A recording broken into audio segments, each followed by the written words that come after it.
Now, according to the recently released Consumer Price Index report released by the National Bureau of Statistics (NBS), Nigeria's inflation rose to 15.92% in March 2022, following a similar uptick recorded in the previous month as a result of the increase in energy prices.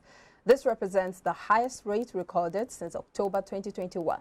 Now, interestingly, the Consumer Price Index, which measures the rate of inflation, rose by 15.92% year-on-year in March 2022, which is 0.22 percentage points higher than the 15.7% recorded in the previous month, February 2022. On a month-on-month basis, the headline index increased by 1.74% in March 2022 compared to the 1.63% increase recorded in the previous month. Now, let's take a closer look at the food inflation, core inflation, and states with the highest inflation rate. The food inflation rose to 17.2% in the review month, an increase in comparison to the 17.11% recorded in February. The rise in the food index was caused by increases in prices of bread and cereals, food products, potatoes, yam, other tuber, fish, meat, oils, and fats. Meanwhile, the core inflation rate dropped to 13.91% in March from 14.01% recorded in February 2022. The rise in the core index was occasioned by the increase in the prices of gas, garments, cleaning, repair, and hire of clothing, shoes, etc. Now let's head to the states, looking at the month of March. All items inflation on year-on-year basis was highest in Cross River, that's 18.42%, followed by Kogi with 18.18%, and then Gombe with 18.09%. However, Kwara recorded the slowest rise with 14.03%, followed by Osun recording 14.14%, and then Ogun 14.22%. In terms of food inflation, Kogi State had the highest rate of increase at 22.21%, followed by Cross River recording 19.86%, and then Kwara 19.53%. Meanwhile, Sokoto recorded the slowest rise in year-on-year food inflation with 14.04%, followed by Kaduna Rivers with 14.66% and 14.81% respectively. Now let's further analyze this, and joining me to do that is Dr. Muda Yusuf, Chief Executive Officer, Center for the Promotion of Private Enterprise, CCPE. Thank you so much for joining us, Mr. Muda Yusuf. Mr. Yusuf, if you can hear me, thank you so much for joining us. Dr. Muda, okay, we'll probably have to join Dr. Muda. Okay, I can hear you. I can hear you. Thank you so much for joining us. Now, let's look at this recent release by the National Bureau of Statistics saying that inflation rate rose to 15.92% in March. That's representing a 0.22 percentage points rise when compared to the 15.7% that was recorded in February 2022. What, in your opinion, are the factors responsible for this increase? Yeah, thank you very much. First, let me say that these inflation figures grossly understates the reality that is on the ground. Because if you look at the rate at which prices have increased over the last 1 year, don't forget this is year-on-year figure. For some products, you are even talking about 100% increase. For some, it's about 50%. For some, it's about 30%, depending on what kind of products that you are talking about. This is not to say that their figures, the NBS figures, is not correct. But what I'm saying is that if you look at the basket of goods that the average Nigerian consumes or that the average businesses utilizes, you are talking about minimum of close to 30% inflation. The experience has been. One is much more serious than what these figures are telling us. And talking about the key drivers of inflation, of course. Dr. Muda Yusuf, okay, we seem to have lost the audio connection with Dr. Muda Yusuf, but we'll try to link back up with him, talking about the inflation rate and the reason for this increase in inflation. He's been talking about the spike, the hike in the prices of goods and services, and of course food commodities in the market, which has led to a lot of increase or a lot of increasing the rate of inflation in the country. But we'll take a break now. Okay, is back with us. All right, Dr. Muda Yusuf, yes, please go ahead with your thoughts. Yes, I was talking about the factors that are driving inflation.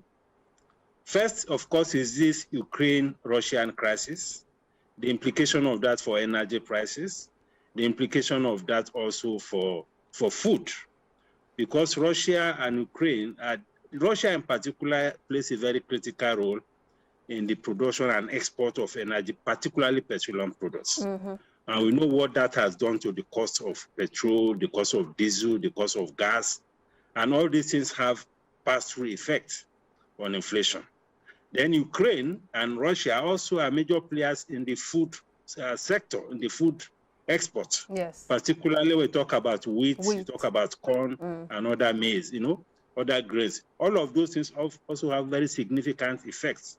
So we have those external factors. Then we have the issue of the transportation costs. Many of the trucks that move food products across the country, they are running on diesel. And the cost of diesel has gone up by over 300% in the last 6 months. So that also has significant effect because all of this additional cost of transportation has to be transferred to the consumers. So that again is playing a major role. Then we have this lingering problem of insecurity. When we talk about food inflation, insecurity is playing a very big role in food inflation because many of the food producing areas have been ravaged by the problem of insecurity. Many of the farmers are not able to go to their farms. Many of them are in IDP camps. So if you have that, and having regard to the fact that almost 90% of the food that we eat in this country are produced locally. And many of those affected by this insecurity challenge, most of them are what you can call the food basket of the country. They are talking about the Northwest, the Northeast, and even to some extent, even in the southern parts of the country. So these factors are also very critical. Then we have the factor of the exchange rate. Exchange rate depreciation also has a very significant impact on inflation because many of our manufacturing processes depend a whole lot on imported items, either raw materials, equipment, and things like that. And all of these things also have very significant effect on the cost of production and which... Okay, we've lost audio with Dr. Muda again, but interesting take right there, talking about how the cost of transportation and other factors have led to the increase in inflation. Of course, we see the National Bureau of Statistics releasing the recent figures, saying that it rose to 15.92%, and that's from 15.7%, which was recorded in February. Dr. Muda, thank you so much for joining us again. Thank you very much. Please go ahead with your thoughts. Yes, okay, so those are the key factors. So if we must address these things, these are the areas that we need to look at. We need to look at how we can bring down energy costs. We need to look at how we can reduce transportation costs. We need to address the issue of insecurity. No, these are some of the things that we need to do if we must bring down the rate of inflation. But when we look at this particular administration of President Muhammad Buhari, one of the things or one of the areas they have prided themselves in is the area of boosting agriculture. But if you look at the situation on ground, like you said, these figures released by the NBS do not reflect the current situation on ground, meaning that the situation we have in the market that the average Nigerians are facing is worse than what we see on on paper. So now the federal government keeps saying that they are diversifying into agriculture, they are boosting local production. But why isn't this in reconciliation to what we have in reality? Well, first of all, we must admit that the government has been doing quite a lot, especially in the area of development finance, anchor borrowers program, and all of that. But the reality is that it has not sufficiently impacted on the issue of food security. Because if the government is doing so much and yet we are contending with this high inflation, then that means that the government needs to do a lot more. So the message here is that the government also needs to go back to the drawing board and look at how much more they need to do. Because whatever they are doing now is not impacting sufficiently enough. That is not to dispute the fact that they are doing a lot. Of course, they are doing a lot, but they need to do a lot more. And to do a lot more is to address all these critical issues about agricultural productivity, about security of the farmers, and about issues of transportation, and also about issues of the exchange rates. So a lot more needs to be done around that. It is not enough to be pumping money into agriculture. We need to address some of these critical aspects of productivity and production as well. Now, according to this report, the Consumer Price Index, which measures inflation, increased to 15.92% in March against 15.7%. But the Bureau attributed the spike, which moved up to 17.2% in March, compared to 22.95% recorded in March 2021. Could the hike in prices be as a result of the interplay of the market forces, especially the forces of demand and supply? And if that is the case, what if the market is self-regulated? Why is the market not being self-regulated to strike a balance between demand and supply? No, if you want to apply the principle of demand and supply, what we are saying is that there has been a drop in supply. Because of problem of insecurity, for instance. That is affecting it. So if there's a shortfall in supply, we talk about the Ukraine issue, how that is affecting global food supplies. When there's a shortfall in supply, prices will spike. But if there was a boost in production, for instance, the wheat importation would have been reduced, we wouldn't be solely dependent on Russia for wheat. No, the production level is still very weak. It's still very weak. We see most of the activities of government in this space are mainly in the area of financing, financial support, which is development finance. You know, of course, that is part of the solution. But the point is that we need to look beyond funding. We need to look at what we call structural issues. We need to look at what we call productivity issues. We need to look at issues of technology in agriculture. We need to look at the high cost of transportation. We need to look at the issue of food preservation. We need to look at the wastages that happen between the farm gate and the market. All of these things are very, very important factors. So when you say that government has been pumping a lot of more, doing a lot of, yes, government has been doing a lot in terms of funding, yes. But you need more than funding for you to be able to put affordable food on the table. So that is the point we are making.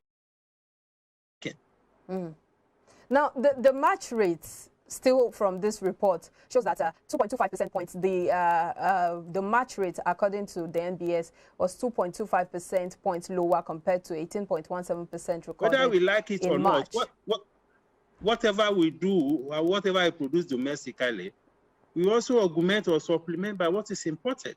Almost 90% of our wheat is imported, for instance. Which is a problem to start with.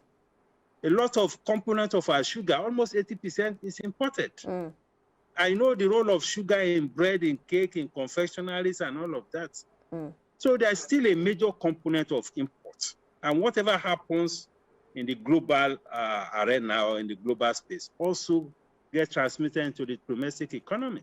So you've talked about, you've talked about the fact that the solution to the menace in the agricultural sector is not just about pumping money. So what other areas or what other ways can the federal government look into boosting agriculture without just pumping money into the sector and not getting results? First, you have to sort out this problem of security. Because if you cannot go to the farm, how do you produce? So that is number one. The second is that we need to address the issue of productivity in agriculture. The yield per acre is still very low. Many of these farmers are still dependent on hoes and cutlasses. There's a lot of complaints about access to fertilizer, about access to machineries, affordability of some of this equipment, and so on and so forth. Unless you apply technology, more technology into agriculture, we will still continue to grapple with the issues of productivity. So, inclusivity through... Okay.